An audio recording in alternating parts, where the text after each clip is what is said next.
When you were practicing law, did you like it? I did not love it. What prompted this? It felt like not like a natural path. I had no choice. What are you doing? Buddy. Yeah, when I was in law school, I thought I wanted to be a partner. What could be better than that? I had no idea what that meant. I want to do this. There's something missing here. Do you think as lawyers, we underestimate our transferable skills? I think I am the only person who went to law school to confirm my passion for journalism. Lawyer was your plan B. Plan C. You love something other than law.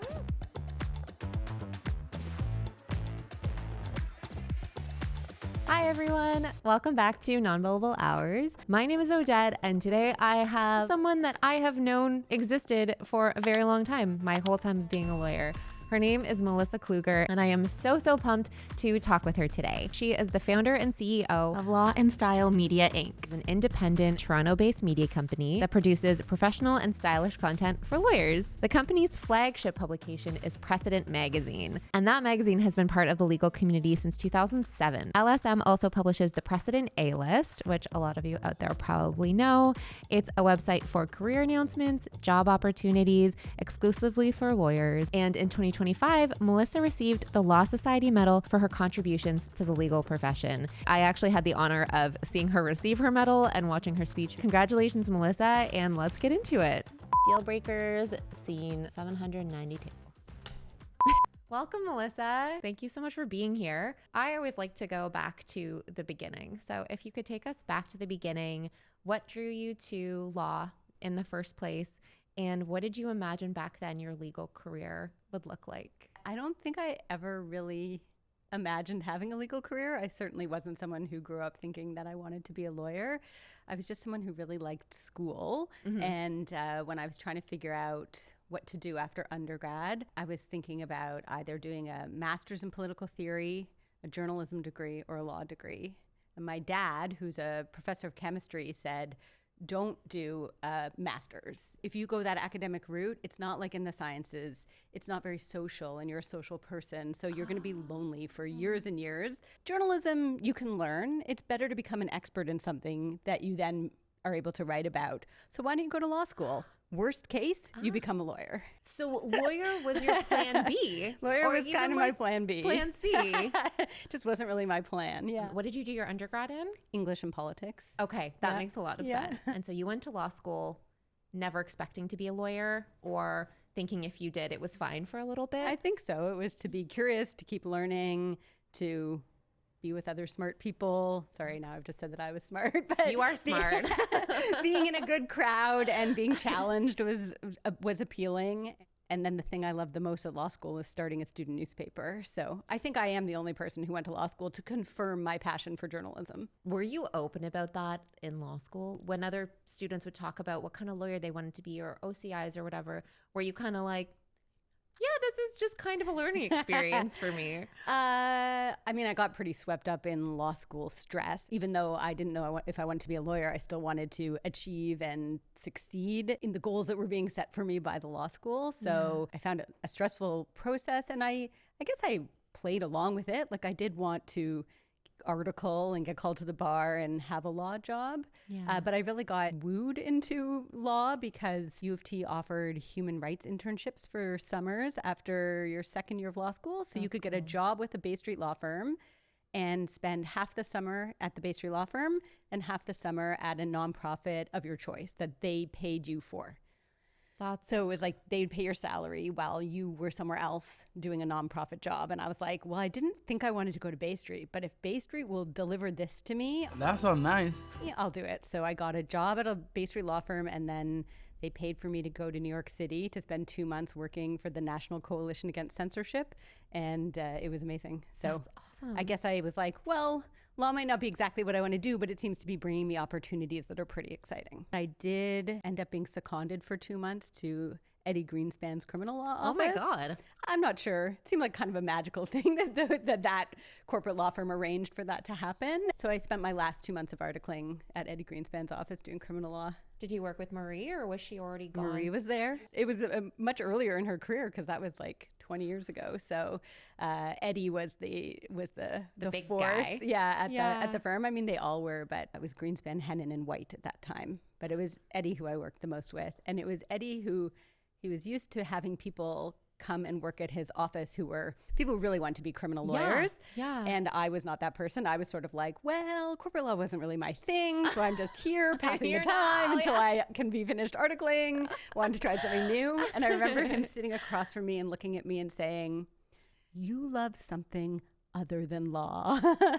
And he was right. And he actually ended up becoming one of my biggest champions when I said that I wanted to start Precedent. One of my favorite things while I was working for him, because he knew I wasn't interested in criminal law. Yeah. A judge had written a book of poems and had asked Eddie to write the foreword for it. Oh, okay. And so he gave me the book of poems and was like, summarize this. I'm like, Eddie, it's not like a transcript. Summarize the poetry? How am I going to summarize the poems? But I did it well enough to help him. You're like, this one is on roses. This one is about love. They're actually really sad poems. Really? So Well, I had to summarize the very sad poems. Do you remember what judge it was? It's a judge in Niagara Falls. I want to look up this judge poetry book. USA not ready. With a foreword by Eddie Greenspan. Right. Maybe that could be helpful in finding it. So in your articling, you worked for a Bay Street firm, you worked for Eddie Greenspan, and you seconded to New York City to work for a not-for-profit. When I was summering, I did Oh, the New when York you were City. summering. Yeah. But yes, it was a pretty good ride with That's Castles, a busy Brock, few and years Blackwell. for you. Oh, you were at Castles Brock. Yeah. So did you return there as an associate? I did then? not get hired back. Okay. And I don't blame them. Because having heard my story, would you be like, now that's the person we really want in our corporate law firm? Honestly, if you're smart enough to do all of that while still questioning whether you want to be a lawyer or not, yes. Yes. Back at that time, I think about 50% of people didn't get hired back to that firm and many other firms. So it was fine and it worked out for me. They helped me find my next job with Eddie also helped me and to work in media law. But then Castles really did a great job of saying that they want to be my friend in the world, even though I didn't get hired back. And so when I went to launch Precedent, I started throwing parties at law schools around Ontario. Yeah. And Castles became the sponsor and they advertised in the magazine. So it's a really good lesson in building good relationships, even if it didn't work out how you wanted, because you never know how someone's going to support you or what kind of relationship you'll build in the future. So it seems like you didn't always want to have a traditional legal career. Like that was never really your plan A, but you obviously started to practice as a lawyer. You got called to the bar, you started to practice as a lawyer. When was the moment, or I guess string of moments, where you decided, okay, now I'm going to pivot out of practicing law and do something else? Pretty early. Yeah. I mean, I found a job working for a sole practitioner who specialized in media law. And I didn't even know going through law school that was a thing you could do. So the idea that I could work for someone who represented newspapers and magazines seemed like the perfect job for me. But it turned out I actually didn't want to work as the lawyer for a newspaper or magazine. I wanted to be the client as a newspaper or magazine. Yeah. And so even though I'd had that opportunity, it still wasn't quite the right fit for me. I found that in litigation, you're going to meet the people in that field at their worst moments. Yep. It's kind of terrible. In media law, it was always someone's being sued for libel or their freedom of expression was being challenged or they were being asked to give up a source. And sometimes it was a bit exciting, but the libel law could just drag someone and drag a case along for so long. It was quite depressing. Yeah. And being a junior associate is also quite depressing. Yeah. And Anywhere. Anywhere. It's such minutia of work and it's kind of boring. And it didn't matter that the topic was interesting. It was still hard and isolating. And I started to see the magazines coming to me now as a lawyer. And I kept thinking back to the student paper I'd started at law school and thought, these magazines are fine, but they don't speak to me and I don't connect with them the way that I connected with my student paper, and I can't be alone in that. Right. And so the more I saw them, the more I thought, I want to do this. There's something missing here. Right.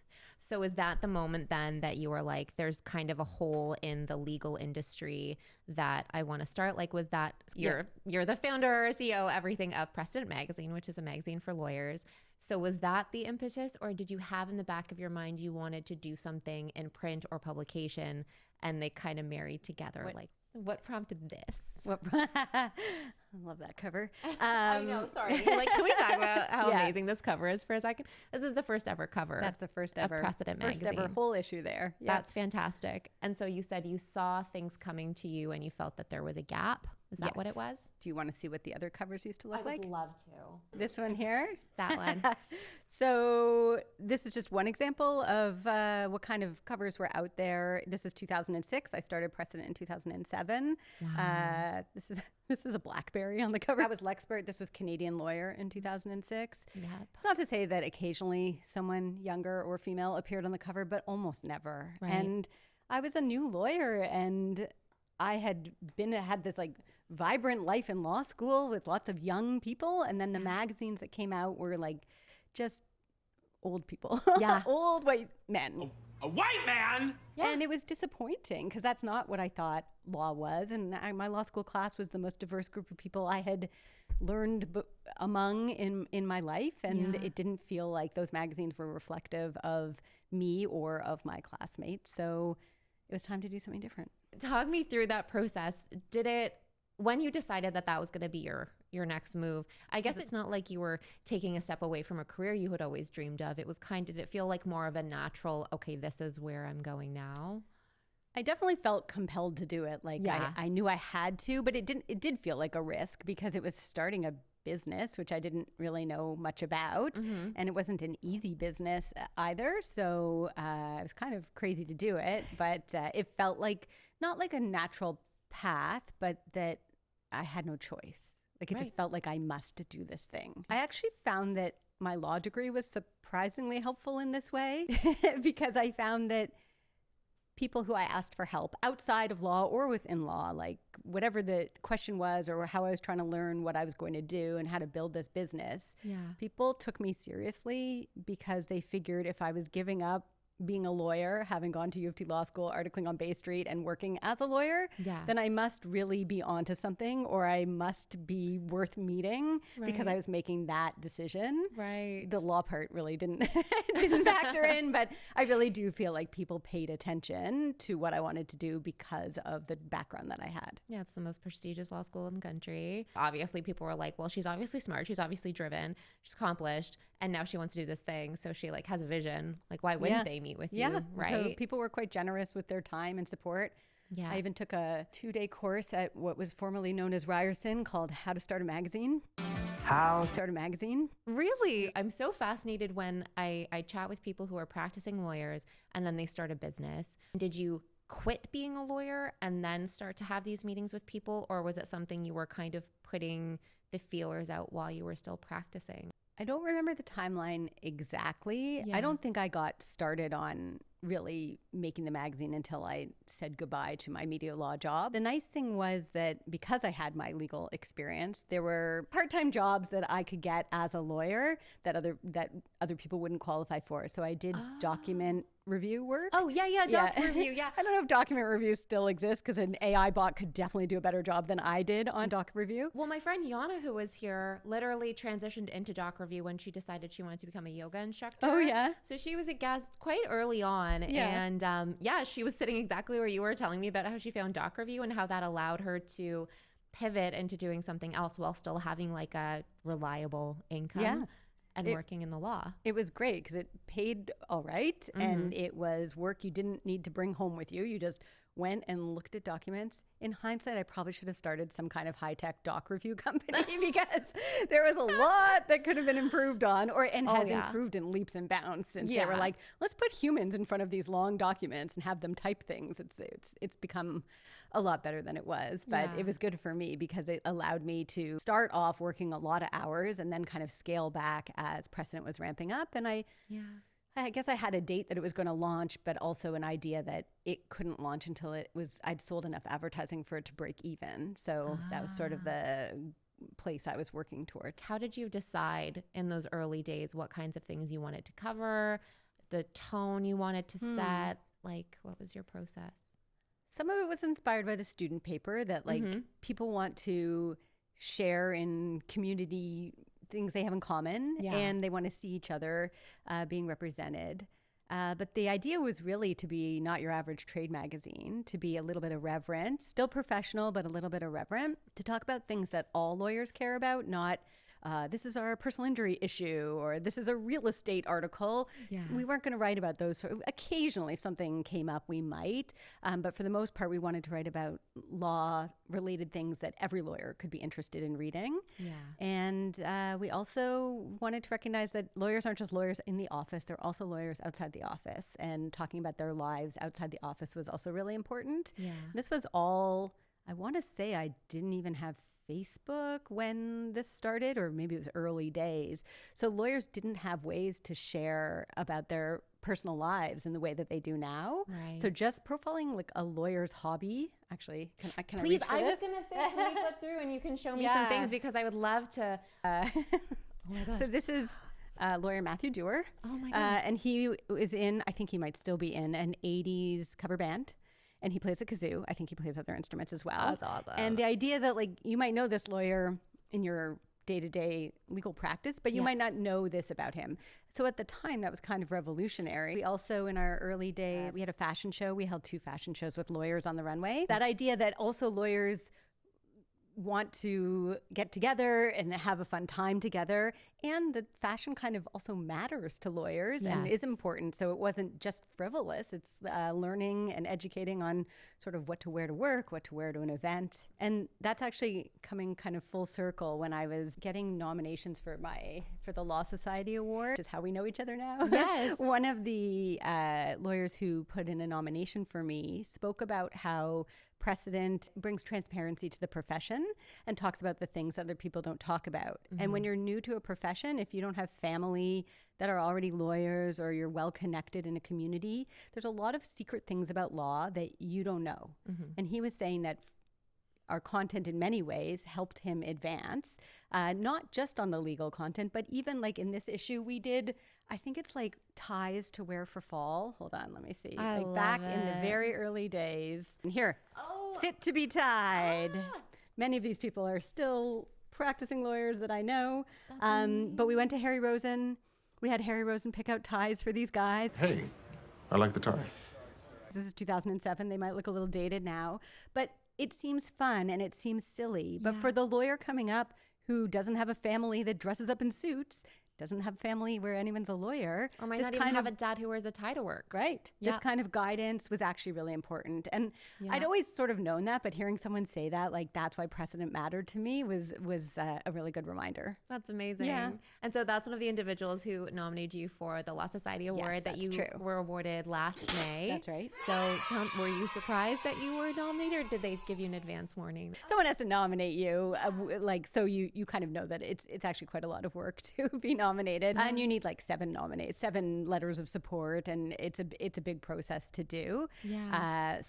But I mean, it still felt like a long shot to apply for it. I felt like for all these years, like since 2007, almost 20 years now, I've been working to make this magazine for the legal profession. I don't charge lawyers to read it or receive it. Mm-hmm. Up until 2023, we sent print editions to 15 to 20,000 lawyers every quarter. Amazing. And I felt like after all that time, I kind of wanted the profession to, I guess, recognize it. And I don't work at a big company. I'm the boss. It's my own place, and it's sometimes you don't when you're in that situation, you don't get a lot of recognition or thanks, and it was a nice way to kind of take stock and feel proud of what I had accomplished instead of always being more in the nitty-gritty day-to-day of things. So it was a great process, and gave me a chance to like think about everything that I had done and who my supporters were, and it was nice to be recognized, and a surprise.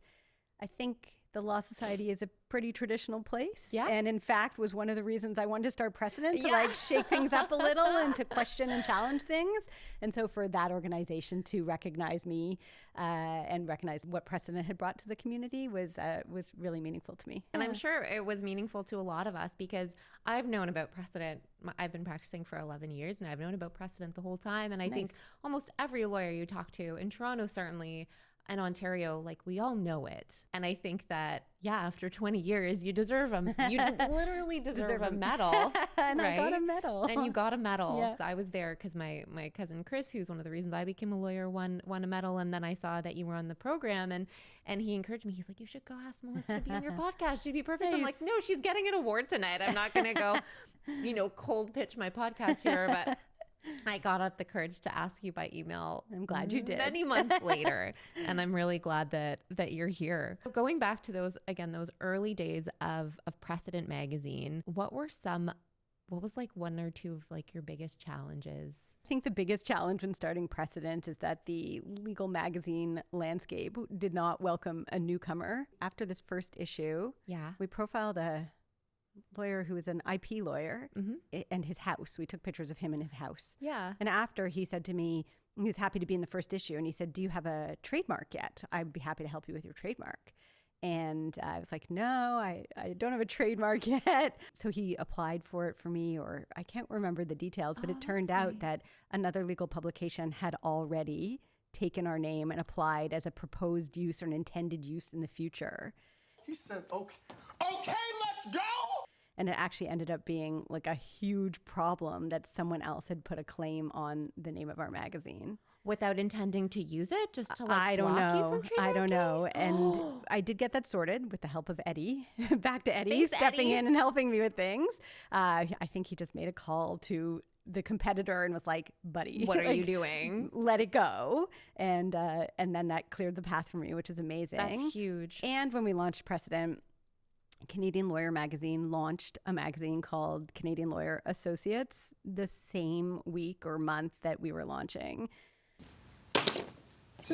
And it had like a young guy on the cover, and it had topics that were like more youthful, even though I had pitched Canadian Lawyer on a column while I was working as a lawyer, and they didn't want it. I was like, come on. No way. You're waiting till, and then they confused the market. They sold advertising to my advertisers. It was crazy. There were articles there's an article in, I want to say, the National Post legal section about these two magazines launching at the same time and how mine wasn't going to succeed. And I don't know, it's just, I now wish for that time where the magazines in this environment were that vibrant that they were like at each other, because now those magazines are owned by a company in Australia called Key Media, both Lexpert and Canadian Lawyer. No way. Yeah. So they're not even based in Canada anymore in No. terms of like ownership or... And so we're really the only Canadian legal publication. I mean, I think there's a few smaller like litigation magazines that go to members, but in terms of the legal publications that everyone reads and receives, they're not here anymore. So I kind of miss those days. And I even kind of miss when Canadian Lawyer was my competitor, because it kind of like, oh, now there's another magazine. Okay, well, now our ad department had better make 2 ads and put them in both magazines, or 3 magazines. Yeah. And now my competitors aren't really Canadian Lawyer and Lexpert anymore. My competitors now are Google and Meta. Right. Because advertisers are saying, well, I want digital ads, and I want to count clicks, and I need tracking codes, and I need all of this, and I want to customize it and be in front of just the right people. And all along I've been saying, I make a print magazine that lands on the desks of 15,000 lawyers. We make the lawyers look like rock stars. Everyone looks amazing. Yeah. It is so professional, and it is just for them. What could be better than that? When you were practicing law, did you like it or did you hate it, or were you kind of just like indifferent to it? Because I have days where I'm all 3. I did not love it. Yeah, fair. That said, when I was thinking about coming here and talking to you, one of the things that I don't think was clear to me, and I wish was clear coming up through law school and being a lawyer, was that I kind of think, this will sound ridiculous, but I kind of think I would have been a really good senior partner or managing partner of a law firm. Okay. But I was a lousy associate. That makes complete sense to me. Nowhere along the way did someone say, oh, you're entrepreneurial, you like connecting with people, you like bringing people together to create new things. That never seemed like a path that a lawyer would take. Right. And yet I think the most successful lawyers that I meet are all of those things, but they're senior lawyers, or they could be like, I guess, a junior lawyer who's started their own practice or carved out a niche. But for the most part, you kind of have to do a bit of a grind to learn a practice area.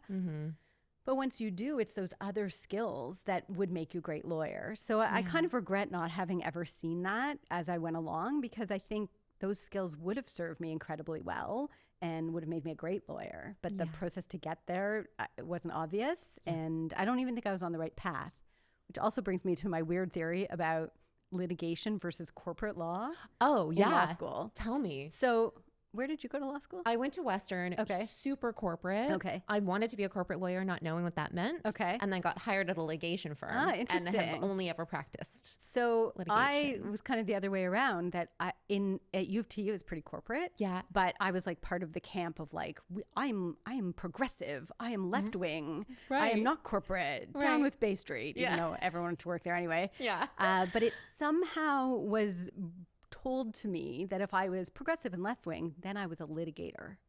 And I don't know why. When I look back at it, I'm like, litigators litigate terrible things. Absolutely. I mean, you could be like a social justice litigator, but you could just as easily run another kind of social justice practice that is not litigation. Yeah. You could help people in so many ways that are more on the corporate or not litigation matters. And the idea that like that's how it divided at the school, or at least in my experience, I don't know if other people would agree, but it definitely felt like you got to be a litigator if you're left wing.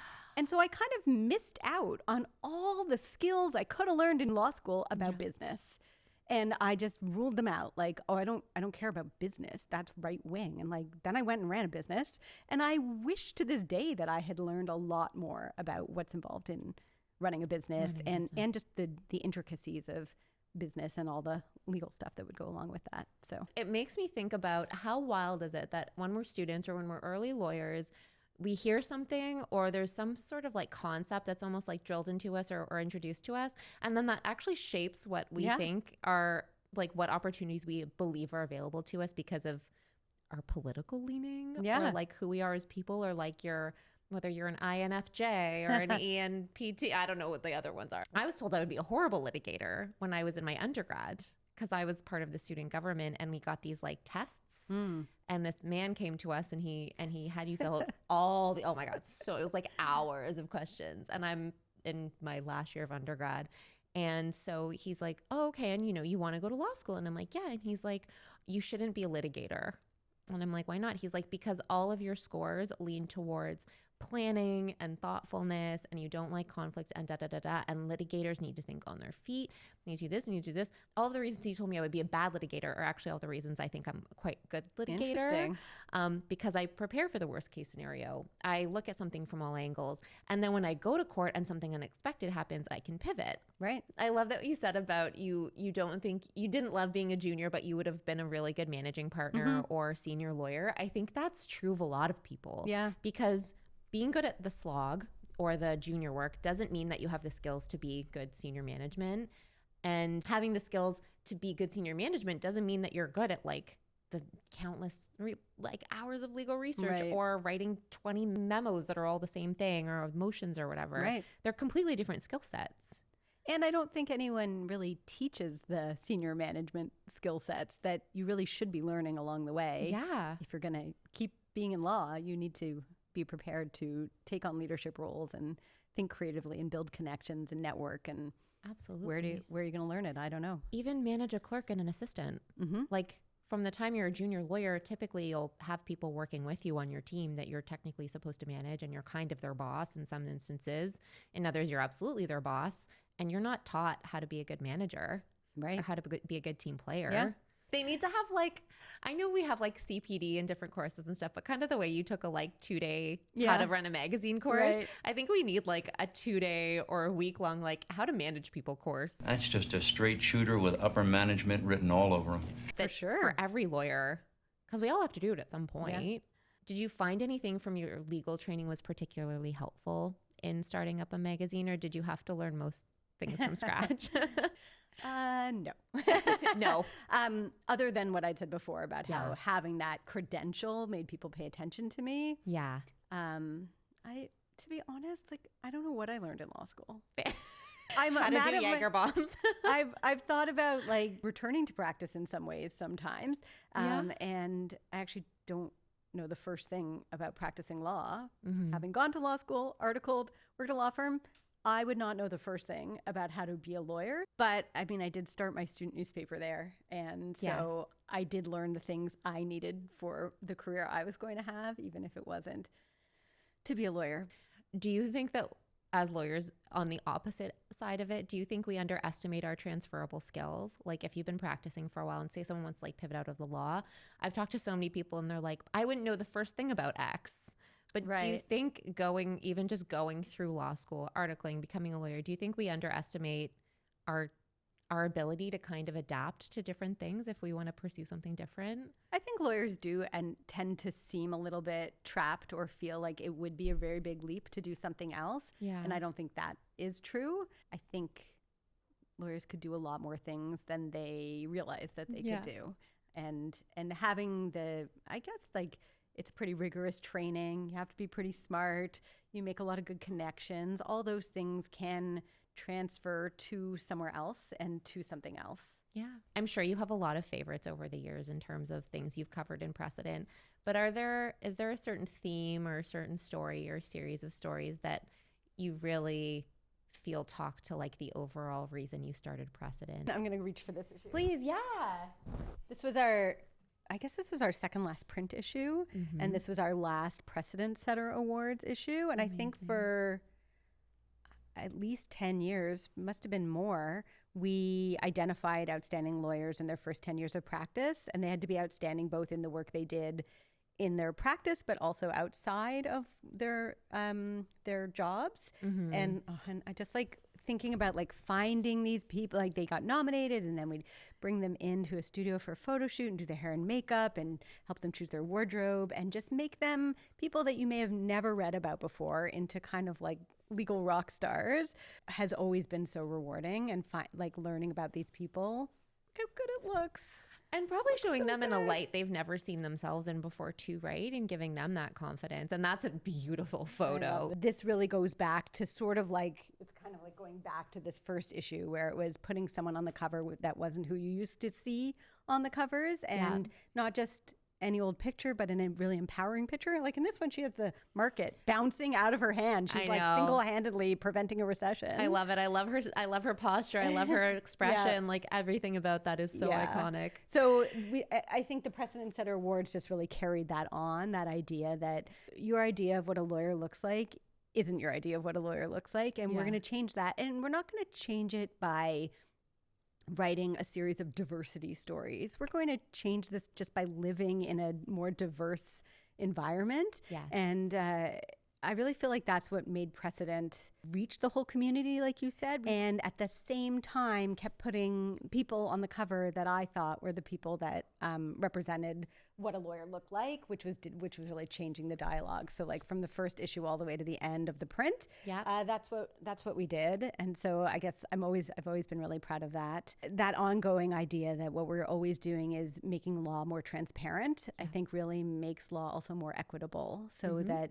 more people understand how to be a lawyer and what it takes. And recently we wrote a story that would be just online about pulling back the curtain on partnership, I think it was called. Okay. And it just asked a lot of questions to a lot of people about, well, what does it really mean to make partner? How do you become a partner?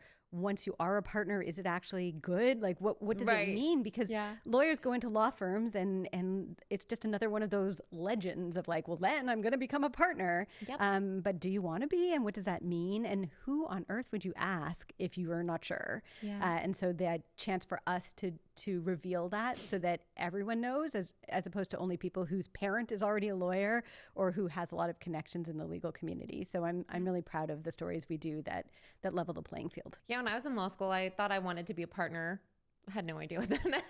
Yeah, like it's very easy to see like set goalposts just because that's what you see and then try to achieve a thing that you're not even sure you want. Yeah. Yeah. I think that's a lot of, well, not only just working in law, but I think that's just like a lot of life is just like, do I actually want, this is what everyone around me is doing or telling me I want for my next 5 or 10 years. Like, what do I actually want? Right. And I think that if you're showing people not only like this is the process, but this is what it actually means. If you want to be a partner, this is what it means to be a partner and to become one. Right. That can either set people up to be like, okay, now I have a clear way to do what I know I want to do, or no, I don't want that. Right. So why am I gonna, do all the things that I think I should do to get there and realize I don't want to do it. Exactly. Yeah.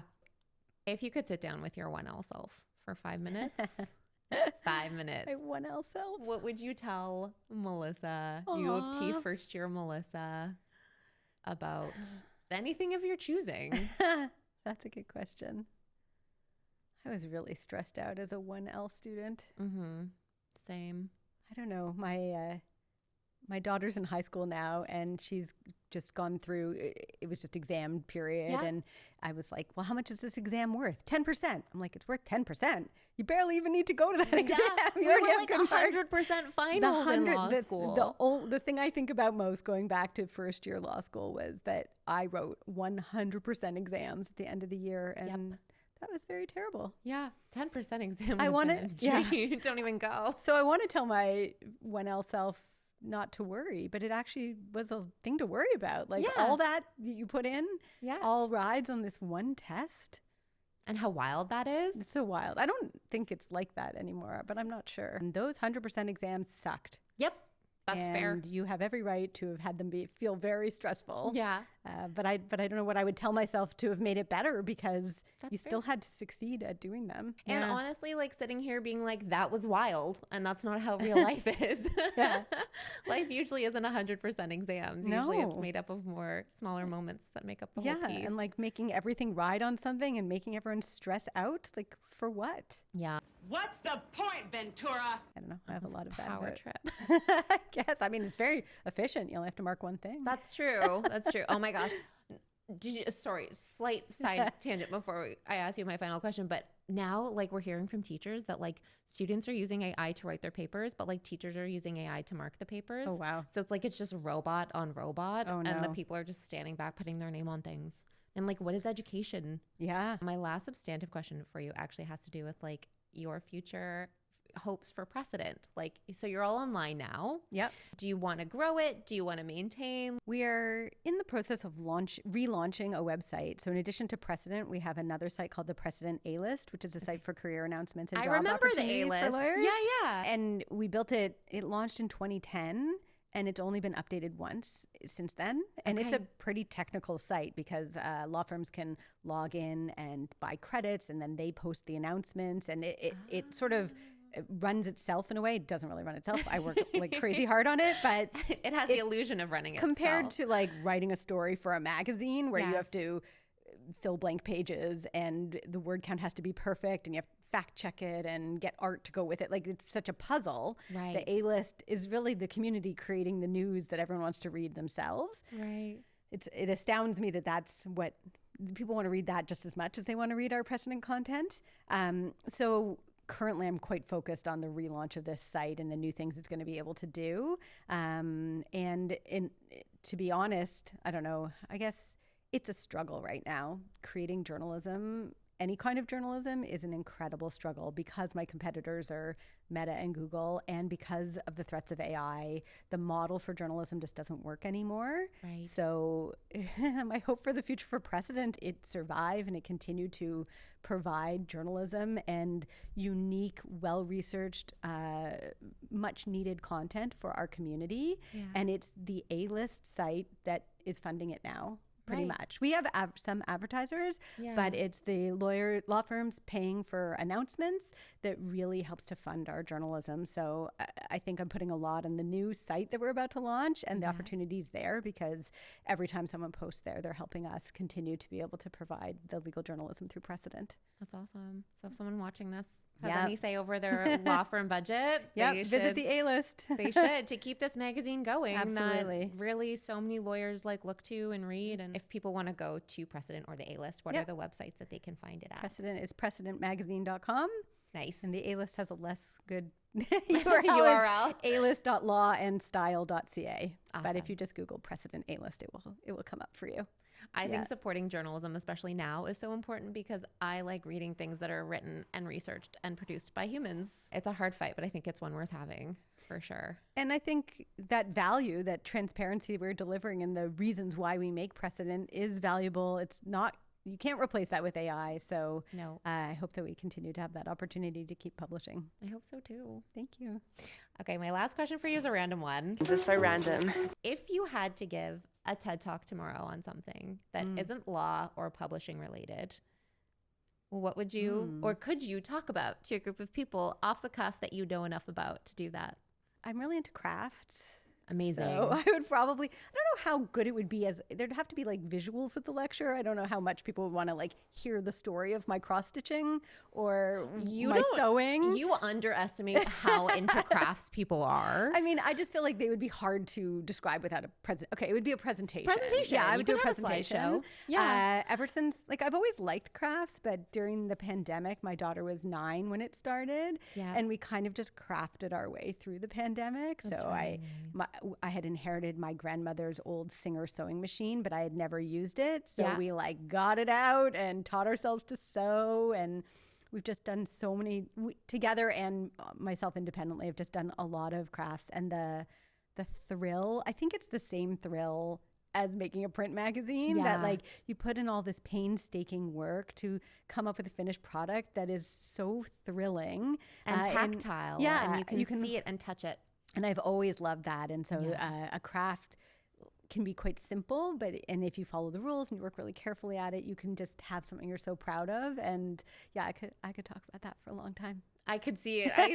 You like lit up as soon as you start talking. Yeah, and Nice. it can take so many different forms. Yep. And you can do it in your life in so many different ways. And Yeah. I like sharing it with people and teaching and learning from other people. It's wonderful. And is your favorite thing cross stitching? Is that your favorite craft?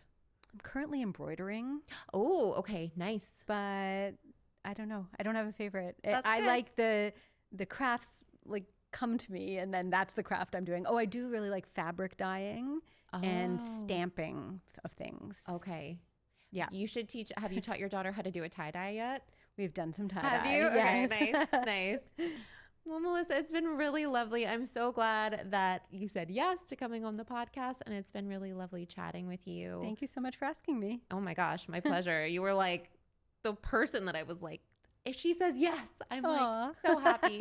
And I wish you all the best with Precedent in the future, and I'll be watching to see what happens. Thank you. Thanks so much. Thank you. All right, that was my talk with Melissa Kluger, the CEO of Precedent Magazine, the A-List, and just an all-around wonderful human being. Melissa, I'm really grateful for your time and energy and your warmth, and I would love to see what kinds of crafts you make in the future. If you liked this episode, if you think it would resonate with someone, a lawyer or a law student in your life, please share it. That's how the word gets around about the podcast. Be sure to like, subscribe, leave a comment, and until next time, bye.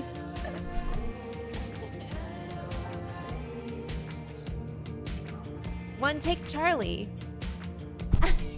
This matches the look. She left me. Melissa, anytime you want to come back, you are welcome.